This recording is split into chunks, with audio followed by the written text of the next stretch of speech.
par rapport ak révision yi nga xamante ni ñu ngi koy wax concernant conseil constitutionnel la révision constitutionnelle plutôt le code électoral ak yeneen mais il est important ñu camper contexte bi parce que dafa nekkoon loo xamante ni c'était une promesse électorale mu nekk promesse boo xam ne dañ ko defoon ci programme man nag damaa jàpp ni promesse électorale boo xam ne dafa nekk ci programme boo ko jébbalee sénégalais am yeneeni offre yu ñu leen jox ñu tànn ne ñun bii la ñu bëgg boo ñëwee tu matérialises tu n'as pas besoin de perdre de temps man loolu laa gëm et ci man loolu moom mooy principe démocratique sax léegi nag les sénégalais ont voté à 54% après ñu ne leen vote législatif ñu ne 130 députés sur 165 lan moo nekkoon ci biir réforme yooyu ñu ne il faut des réformes de la justice il faut le changement de la constitution il faut réformer le code électoral ak yeneen ba yooyu jur ñaari dialogue mooy assise sur la justice ak beneen dialogue boo xam ne c'est sur le système politique léegi ba ñu génnee ci loolu ñu def 2 ans yoo xamante ni il n'y a absolument eu rien ci conclusion wu ñaari dialogue yooyu noonu le président de la république moom moo génn après 2 ans jàkkaarloog sénégalais 31 décembre ne am na loo xamante ne nar nañ ko ci wàllum coppite yooyu ñu déglu ci extrait bi avec la régie ñëwaat. comité yi nga xamante ne la ñu defoon ci gannaaw bu ñu defee assise de la justice ak assise sur le système politique pare nañu seen liggéey ba jébal ko kon ci ñetti weer yu njëkk ci année 2026 dinañu adopté texte bii de révision constitution lii di samp cour constitutionnelle révision conseil supérieur de la magistrature commission électorale nationale indépendante ak code électoral bi nga xamante ne fas yéene nañ ko jébal assemblée nationale pour ñoom ñu mën kaa voter. je pense que ñoo ko dégloondoo le président de la république 31 décembre 2025 dafa ne ñetti weer yi njëkk ci année 2026 dinañu adopté loolu moom mooy terme yi président de la république utilisé dafa ne ñi ñu dénkoon liggéey bi def nañu seen liggéey tënk nañ ay conclusions yoo xamante ni liggéey bi pare na les 3 premiers mois de l'année 2026 dinañu adopté texte yooyu nga xamante ni day jëm ci lan révision de la constitution changer le système électoral conseil supérieur de la magistrature mooy coppite yi nga xamante ni war nañ ko def ci ay réformes donc sénégalais ba ñu déggee loolu lan la ñu dégg dañu ne les 3 premiers mois li tax ñu ne adopté xam nga adopté loolu qu'est-ce que ça veut dire mooy liggéey bi tënk nañ ko dañ koy yóbbu projet de loi c'est très important ñu def la différence projet de loi au niveau du conseil des ministres nangu projet de loi boobu après ñu yóbbu ko au niveau de l'Assemblée nationale entériner projet de loi boobu voté ko loolu moom moo nekkoon la procédure bi nga xam ne moom la ñu dig sénégalais yi il faut être très très précis par rapport ak yi ñu dégg léegi nag 3 premiers mois yi sénégalais yi gisuñ dara ba ñun je pense chaque conseil des ministres toog nañ fii ne lan la ñuy dégg ci wàllum réforme yi fan lañ ci toll parce que président moo ne liggéey bi pare na dinañ yóbbu texte yi ñu adopté ko bañ defee 3 mois gisuñ dara ñu xaar mai avril gisuñ dara groupe parlementaire PASTEF ne ñoom dañuy dugal des réformes ci L29 L30 bi pour laal lépp li nga xamante ne mooy les questions d'inéligibilité pour que ñëpp ñi mën a war a bokk ñu mën a bokk à notre grande surprise moo tax démb may wax il faut faire très attention par rapport à texte bi génn au niveau de la présidence ñu ne ñu avant projet de loi balaa ñoo ñëw ci contenu réforme code électoral bi sax ñu wax avant projet de loi qu'est-ce qu'un avant projet de loi l'avant projet de loi n'a aucune base juridique constitutionnelle c'est juste une proposition de forme mooy maanaam ñun liggéey nañ am nañ benn base boo xamante ne moom la ñu bëgg a proposer sénégalais moo tax booy xool ci libellé bi boo duggee ñoom ci seen site dañu ne soumis à la réflexion nationale mooy c'est-à-dire que Sénégal dañoo organiser ñaari dialogue def ay commission de relecture ñu tënk vers des conclusions yu nit ñi war a matérialiser la présidence nous dit que ñoom liggéey nañ ci conclusion yooyu avec un avant projet de loi kaay leen ñu waxtaanaat ci avant projet de loi bi mooy kaay leen ñu waxtaanaat ñun ci li nga xamante ne jot nañ ko waxtaanee ba pare à 2 reprises lii mooy l'avant projet de loi te avant projet de loi boobu li tax dem mën a nañ ci tey parce que quand il y a un avant projet de loi soumis à la réflexion nationale da ngay woo nit ñi ci waxtaan l'avant projet de loi peut être amendé mooy ay nit mën nañ taxaw ne man disposition bi d'accorduma ko jàpp naa ne war nañ ci def changement bii war nañ ci def changement bii après bu ñu recueillir toutes les réponses yi nga xamante ni nit ñi am nañ ko ñu ne waa léegi nañ ko dugalaat ci li ñu jotoon a liggéey pour xool nan la ñuy amee un projet de loi buy correspondre à leen nit ñëpp wax waa léegi loolu ñaata temps lay jël. ba noppi foog nit ñi analyser waat mu duggaat laboratoire pour ñu tëggaat ko. D'accord. léegi bu ñu ñëwee spécifiquement ci réforme code électoral yi ñu wax dañ ciy jël les points saillants parce que li jotoon na nekk coow peut-être au Sénégal chaque fois élection mooy par rapport ak organisme buy organiser élection ak ñan ñoo war a bokk ak ñu warul bokk defe naa loolooy coowu Sénégal jamono ji bu ñu demee par rapport ak mise en place su CENI mooy li nga xamante ni décidé nañ ko commission indépendante boo xamante ni moom mooy organiser lépp luy jëm ci élection changement bi ci am mooy élection bu njëkk ba c'était au niveau du ministère de l'Intérieur DGE direction générale des élections après Sénat tamit am ci wàll conseil constitutionnel après moom mooy ñëw entériner mais bii dañu ne dañuy def une commission indépendante boo xamante ni commission électorale nationale indépendante CENI boo xam ne lépp lu jëm ci élection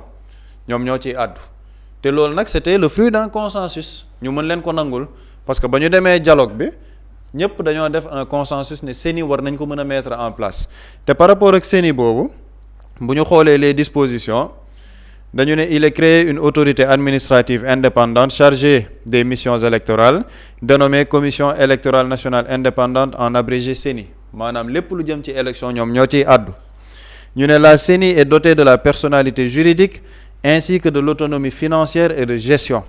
mooy CENI existé na juridiquement dafa am une autonomie financière moom ci ni muy doxalee ak autonomie de gestion article 2 bi ñu ne la CENI est chargée de la préparation l'organisation et l'administration des élections nationales et territoriales ainsi que des consultations référendaires dans le respect des lois et règlements en vigueur loolu muy changement mooy CENI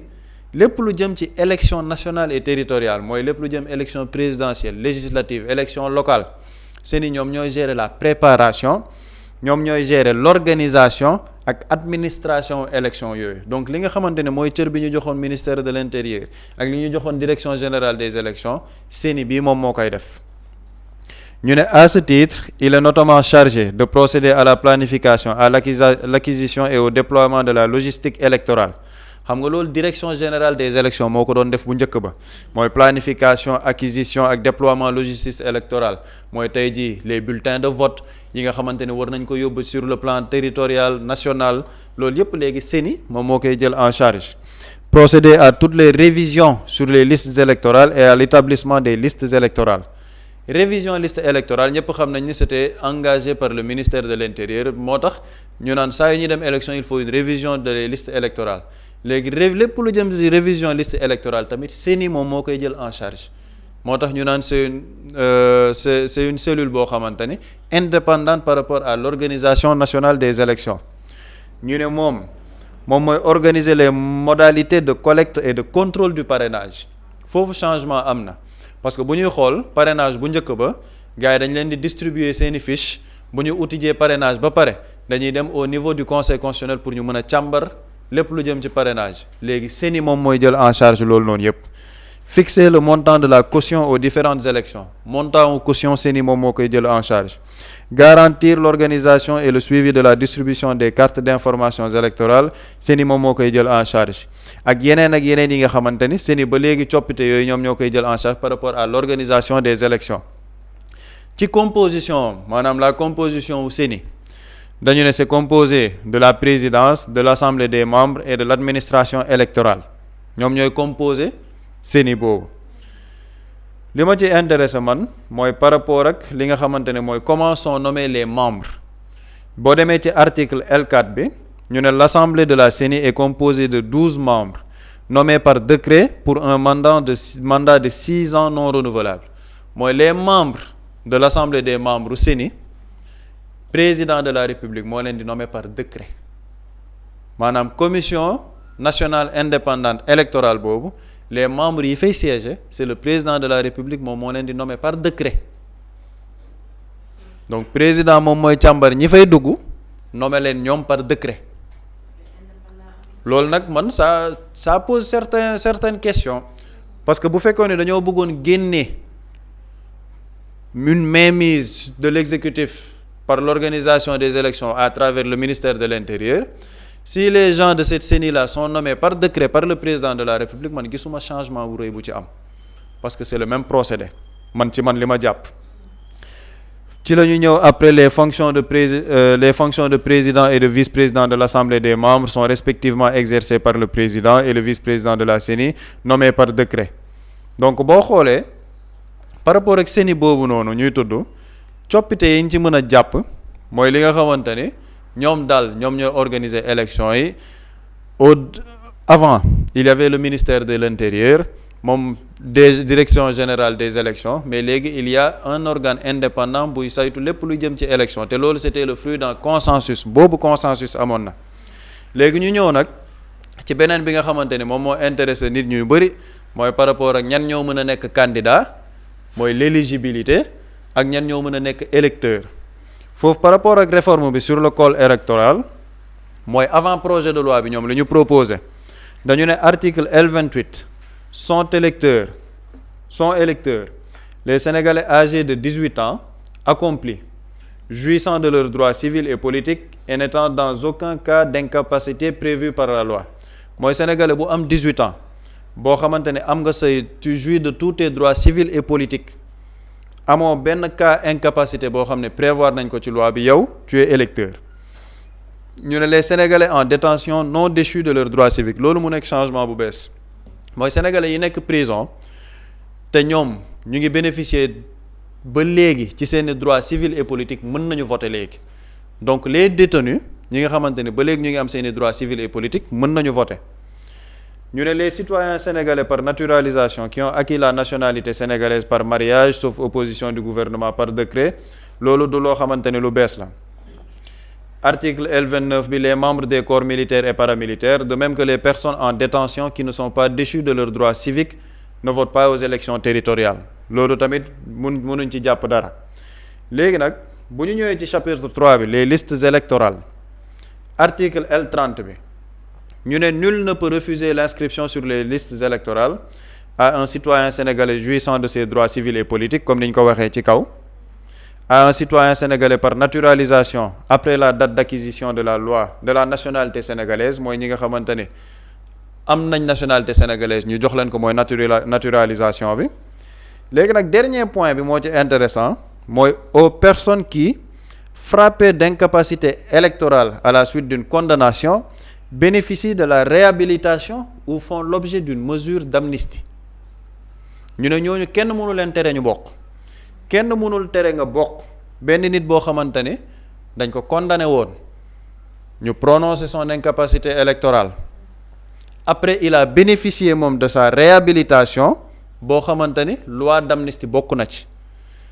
moo tax man ñiy xeex naan Ousmane Sonko du bokk xëy na ñoom gisuñu article L30 bi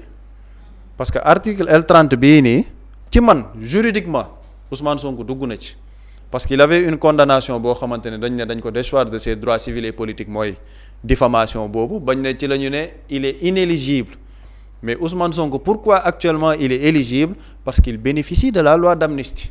donc boo jëlee article L30 bii nii ci dernier tiré bi aux personnes qui frappées d'incapacité électorale à la suite d'une condamnation bénéficient de la réhabilitation ou font l'objet d'une mesure d'amnistie loolu c'est le cas de Ousmane Sonko parce que Ousmane Sonko a été réhabilité il a bénéficié d'une loi d'amnistie boo xamante ne moo ko delloo ses droits civils et politiques moo tax mu mën a voter au présidentiel de 2024 mën a voter aux élections législatives de 2024 porter la liste de Pastef moo tax ba tey jii ñu naan Ousmane Sonko est éligible et électeur donc moom day dugg ci article L30 bi man ci sama gis-gis sur le plan juridique léegi foofu jeex na léegi nag li ñuy ñëw mooy ñi nga xamante ne mënuñ nekk électeur te looloo tax nag ma bëgg gars yi déglu bu baax dañu ne doivent pas être inscrits sur la liste électorale premier bi les individus condamnés pour crime. Il y a un homme politique dans ce pays qui a été condamné pour crime, Barthélémy Diaz. Barthélémy Diaz n'a pas bénéficié d'une loi d'amnistie. Barthélémy Diaz n'a pas été réhabilité par rapport à ses droits civils et politiques. Donc bu fekkee ni dañoo sukkandiku ci article L31 bu avant projet de loi bi Barthélémy Diaz du bokk parce qu'il a été condamné pour crime. Donc ñiy wax ni lii c'est le fruit d'un consensus boo xamante ne c'est pour une élection inclusive mais lii ce n'est pas inclusif parce que Barthélémy Diaz ne peut pas être candidat bu ñu jàppee ci L31 bi ci première disposition bi les individus condamnés pour crime. Deuxième disposition bi ñu ñëw les individus condamnés à une peine d'emprisonnement d'une durée supérieure à 1 mois assortie ou non d'une amende pour l'une des infractions ci-après ñu ne ci-après plutôt ñu ne képp koo xam ne dañ la daan peine bu ëpp 1 mois assortie ou non d'une amende ci peine yii di ñëw mënoo nekk ci liste électorale muy vol escroquerie abus de confiance extorsion de fonds abus de biens sociaux détournement escroquerie ou soustraction portant sur les deniers publics enrichissement illicite corruption concussion trafic d'influence prise illégale d'intérêt faux usage de faux contrefaçon blanchiment de capitaux maanaam képp ku ñu daan ci lii nii yépp ñu cité ñu daan la ci plus d'1 mois assorti ou non d'amende munoo bokk ci liste électorale maanaam tu ne peux pas être éligible tu ne peux pas être électeur munoo bokk ci ay élection lii nii buñ ko mënee jàpp ci ay tënk moo mën a nekk moo nekk ci avant projet de loi bi maintenant nag li am solo mooy sur la manipulation bi ci nekk en cours parce que démb gis nañ ay nit yoo xamante ni génn nañ def ci ay jàngat wala am luñ ci wax parce que daa am benn baat boo xamante ni tout le temps moom la ñu wax dañ naan lii ñuy bëgg proposer mooy avant projet de loi bi c'est le fruit d'un consensus. Précis. Il a été condamné pour coups et blessures donc délit la mais pas un crime. Moom coups et blessures lañ ko condamné kon boobu moom du ci dugg bu fekkee ne il n'a pas été condamné pour crime donc boobu il est effectivement éligible mais si il a été condamné pour crime bu doon dañ ko condamné pour crime du mën a bokk. bu ñu ñëwee nag ci li ma doon wax mooy par rapport ak ñiy ñëw ne c'est le fruit d'un consensus boobu laa bëgg ñu taxaw parce que bu ñu xoolee démb ku ci mel ni Pape Alé Niang génn na ne les avant-projets de loi publiés par la présidence et mis à la disposition du public sont le fruit des consensus qui se sont dégagés lors des dialogues sur le système politique et la justice. Il faut juste de la sérénité dans les débats. Notre démocratie a besoin de bons qualitatifs. mu ne lépp li ñu tënk ci avant-projet de loi bi consensus moo ko lal. Aljuma Sow démb doon def interview de Walf ne ce soir sur Walf TV à 19h à l'édition du soir pour discuter des avant-projets de loi fruits des consensus obtenus respectivement lors des assises de la justice et lors du dialogue national sur le système politique. ñu ne lépp lu ñu tëgg ci biir avant-projet de loi bi yépp c'est le fruit d'un consensus maanaam ñépp a tënk ne li ñu bind foofu moom moo war a am loolu nag bokkul ak li am parce que boo demee ci dossier bi nga xamante ne mooy le rapport final du dialogue politique à la page 20 il y a des points de désaccord dafa am yoo xamante ne dañ cee am accord am yoo xamante ne amuñ ci accord les points de désaccord la déchéance électorale daf ci bokk la déchéance électorale day jëm ci lépp loo xamante ne moom mooy conférer nit ki son droit à pouvoir être éligible ou non électeur ou non nan la ñuy prononcer le fait que mu am la déchéance électorale c'est-à-dire la déchéance de ses droits civils et politiques foofu amul accord point de désaccord la à la page 20 ñu ne sur la déchéance électorale il a été rappelé que celle-ci peut être automatique résultant d'une peine accessoire prévue par le code électoral ou provenir d'une peine complémentaire prononcée par le juge selon le code pénal. Certains participants ont invoqué la décision numéro 3C21 du Conseil constitutionnel ayant déclaré conformes à la Constitution les dispositions du Code électoral relatives à l'automaticité de la déchéance électorale à la suite d'une condamnation définitive de l'une des peines prévues dans la législation en vigueur. ñu ne ci biir waxtaan bi am na ñoo xam ne dañoo sukkandiku ci décision conseil constitutionnel bi pour nangu toutes les dispositions yu code électoral prendre en charge actuellement pour définir kan la ñuy def la déchéance de ses droits civils et politiques ou non. ñu ne loolu jarul changer mooy ñoom article L29 beeg article L30 bi. ñu ne ces derniers préconisent non du foofu sax ñu ne la position actuelle est de maintenir ces deux régimes de déchéance électorale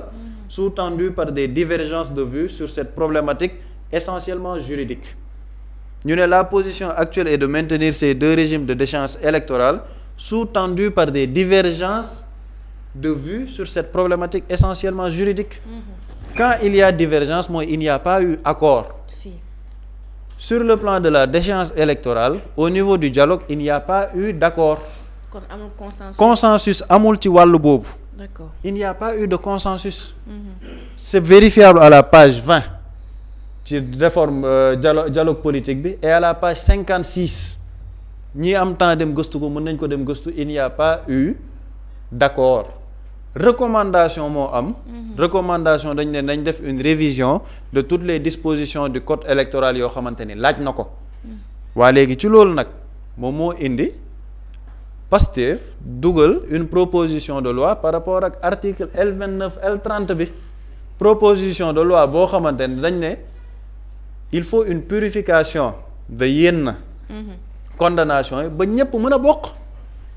Barthélémy Diaz mën a bokk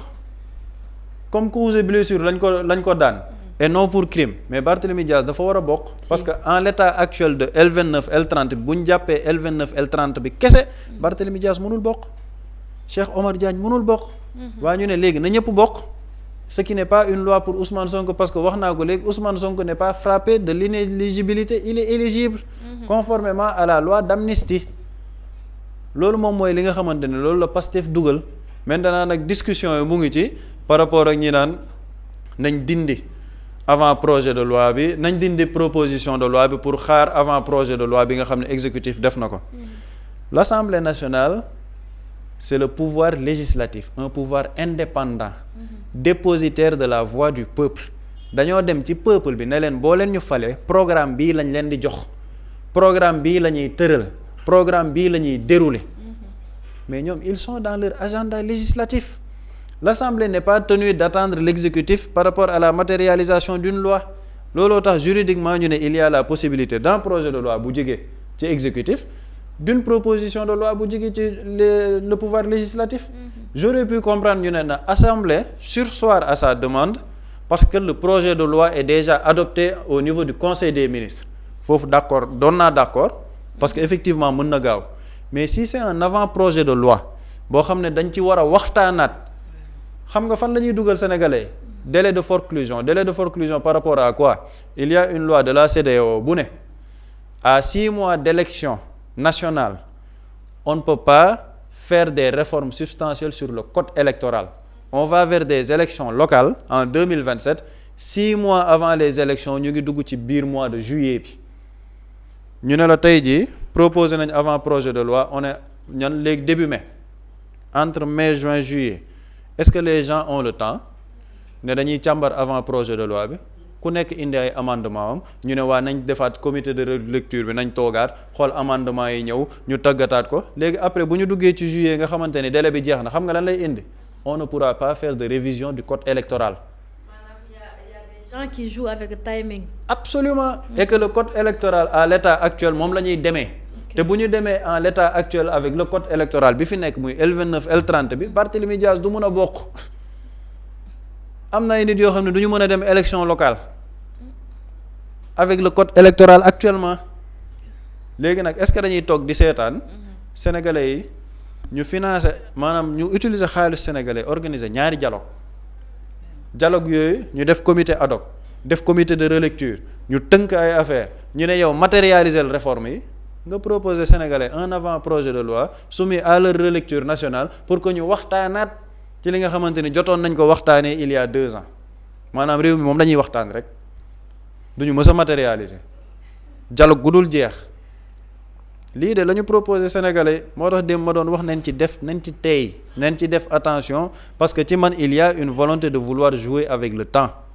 moo tax ci man les députés de PASTEF dañoo war a nekk droit dans leur botte nekk ci seen ligne voter les modifications des articles L29 et L30 parce que ñoom loolu la ñu waxoon sénégalais bañ ne leen jox leen ñu assemblée du président Bassirou Diomaye Faye moo leen campagnal du Pape Alé Niang moo leen campagnal du Aldiouma Sow moo leen campagnal ñoom ñoo dem campagne ne sénégalais boo leen mu fale lii mooy suñu agenda législatif et l'Assemblée nationale est un pouvoir indépendant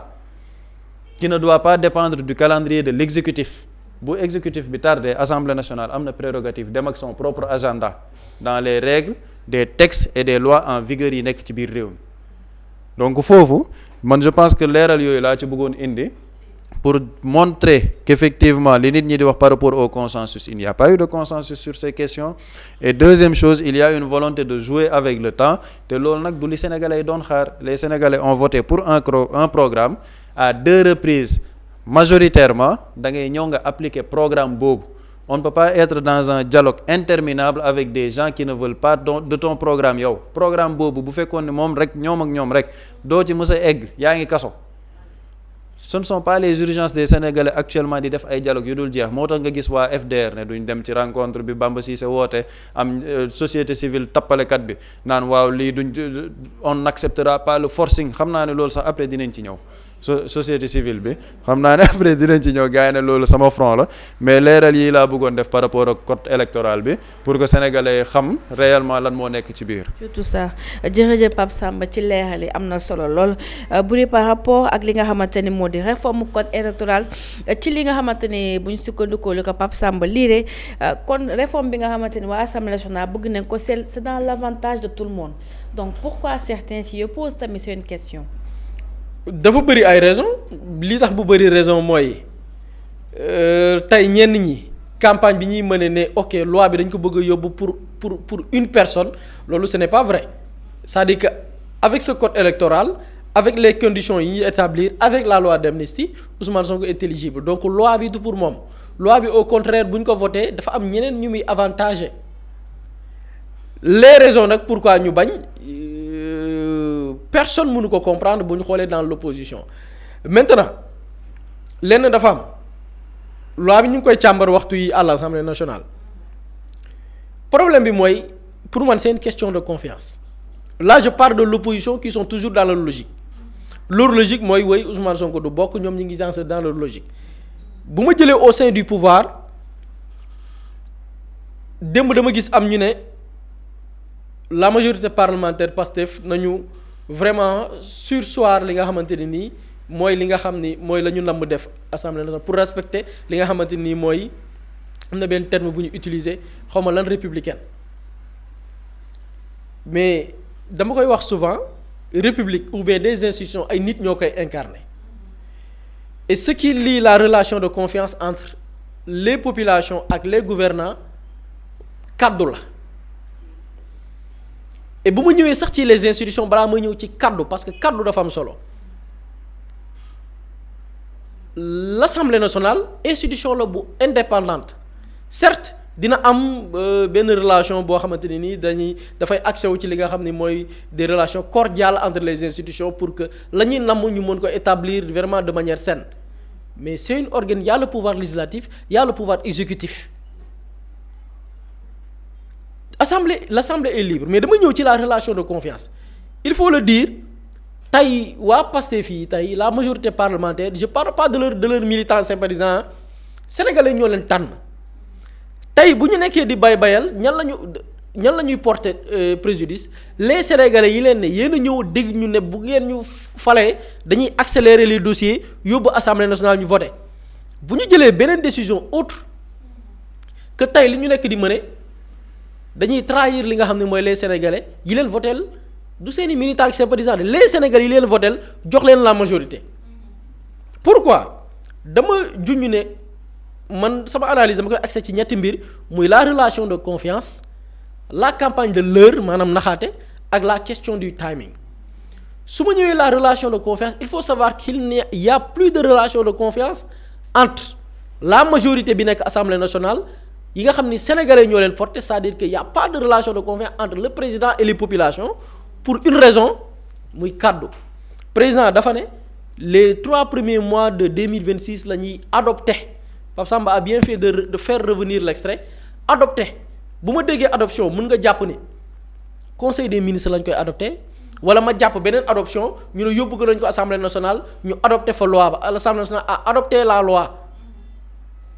mais entre janvier et mars y a pas adoption de loi ni en conseil des ministres ni à l'assemblée nationale donc le Sénégalais qu'est-ce qu'il croit bon le président joue avec le temps c'est-à-dire que y a rupture de confiance moom laa doon rappeler souvent benn journée il faut que président ba nga ko doon wax man bi ma koy wax fii je pense que ay 5 mois la ci ginnaaw man il faut que président ba ci ñi ko àndul ñu faire attention ci ay kàddoom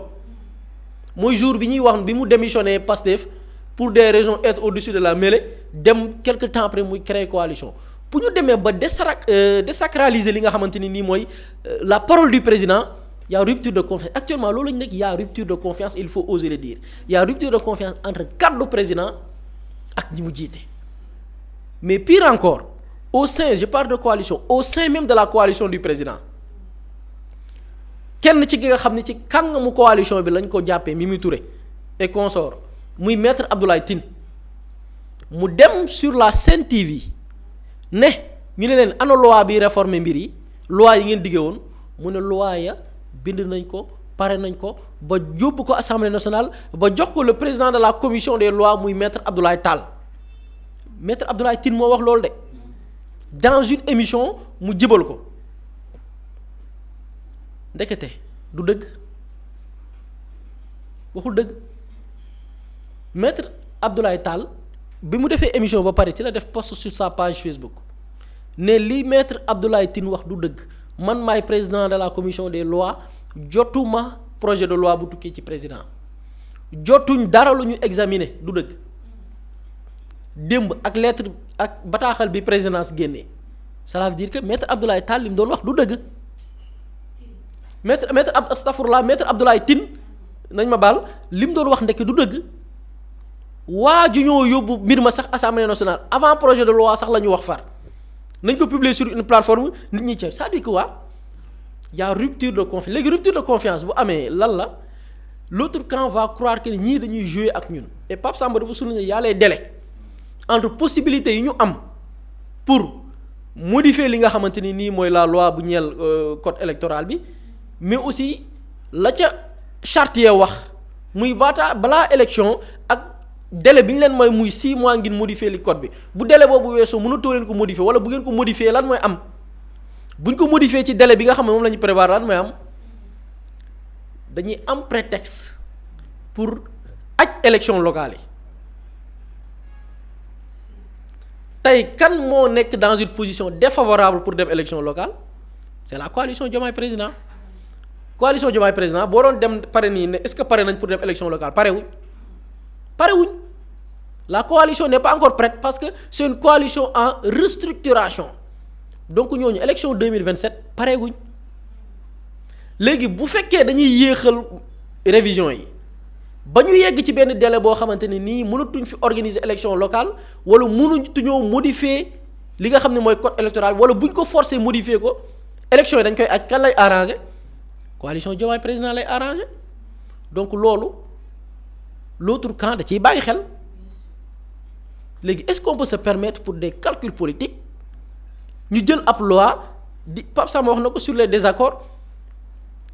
ñi bañ moom foofu laa ñëwee ci campagne de l'heure bi naxaate bi parce que naxaate bi mooy lan dama dégg démb Mimi Touré mu ne assemblée li ñuy def tey nañ ko arrêté parce que porte boo xam ne ibbi nañ ko jarul ñu koy défoncer on ne défonce pas une porte déjà ouverte c'est-à-dire que kon en bunt bi tëjoon nañ ko ñu ne ok ñan ñoo tëjoon bunt bi nguuru Macky Sall ñoo tëjoon bunt bi ñan ñoo tëjoon bunt bi une partie de l'opposition qui faisait croire aux Sénégalais nous opposons au régime de Macky Sall fekk du dëgg bi Macky Sall jógee ñoo coalisé wu di xeex ànd xeex Ousmane Sonko parce que quand on parle d'Ousmane Sonko ce n'est pas seulement l'APR dafa amoon l'APR am ñu nekkoon dans l'opposition yoo xam ne ci xeex bi APR di xeex Ousmane Sonko ñoom it ci la ñuy xeex Ousmane Sonko ay Thierno Alassane Sall ci lañ bokk ay Bougane ci lañ bokk les libéraux yi nga xam ne après ci législative yi dañoo ànd coalition ak Benno Bokk Yaakaar ci lañ bokk c'est-à-dire que il est seul contre tous léegi ñooñu ñoo tëjoon porte bi ñu ne bu ñu défoncé porte bu ñu ibbi ba pare ñen ñoo tëjoon porte bi coalition bii muy le système ñoo àndoon tëj porte bi ne tout le monde sauf diw léegi ñu ne ñooñu ñoom ils sont pas d'accord te ñooñu seen ñàkk d'accord bi contre kan la contre benn nit bu ñu nekkee dañuy demaat ci benn campagne sans fin de discussion de désaccord wóor na leen ni l'autre camp fii ba ilaa yawmi din ñoom ci désaccord la ñuy mës a nekk parce qu'ils ont une seule campagne ils ont un seul programme contre une seule personne léegi est-ce que ak ñoo xam ne yow wóor na leen ni ci timing la ñuy jouer ci tappale la ñu nekk politique pour dem élection taxu leen a jóg nee naa local yi am na ñoo xam ne pareeguñ léegi est-ce que dañuy ñun suñu calendrier électoral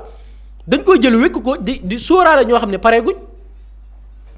yàlla calendrier bu fekkee dañuy dem élection réformer gaaw ñu réformer ko tey avec un code électoral boo xamante ni bu nouveau lay nekk ñu dem ci vers les élections locales c'est-à-dire lii mooy le piège et je pense que Pape Samba a bien fait de le souligner piège bi mooy ñu dem ba yegg ci délai boo xamante ni nii code bi kenn dootu ko mën a réviser ti wala bu ñu ko réviser dañuy randal élection yi c'est ça la ñu nekk di jouer et je pense que parce que boo xoolee Pape Samba daf ko souligner ci code bi président Diomaye proposé loolu daanaka moo code bii ñu yóbbu tey amul différence bu bari différence bu bariwul de y a pas de différence boo xamante ni am na kon lu fi jar randal code yi benn la kay mais jarul repousse c'est-à-dire que kon bu ñu ko bëggee randal ne dañuy xaar waxtaan lan la ñuy soxla timing kese la ñu soxla timing pour randal élection yi élection locale du am loolu nag les députés je pense que dinañ jël responsabilité parce qu'on peut pas se permettre parce que lii lépp lan moo ko waral des calculs politiques calcul politique kese moo ko lal mais ñun est-ce que dañu war a dugal moom laa doon wax dem ci benn débat sans fin chaque jour ay calcul politique du sóoraale lii du sóoraale non on n'a pas besoin de ça le Sénégal a besoin d'avancer bu ñu defee élection ñu xëy ku ne dem liggéey jàpp sa njàmbur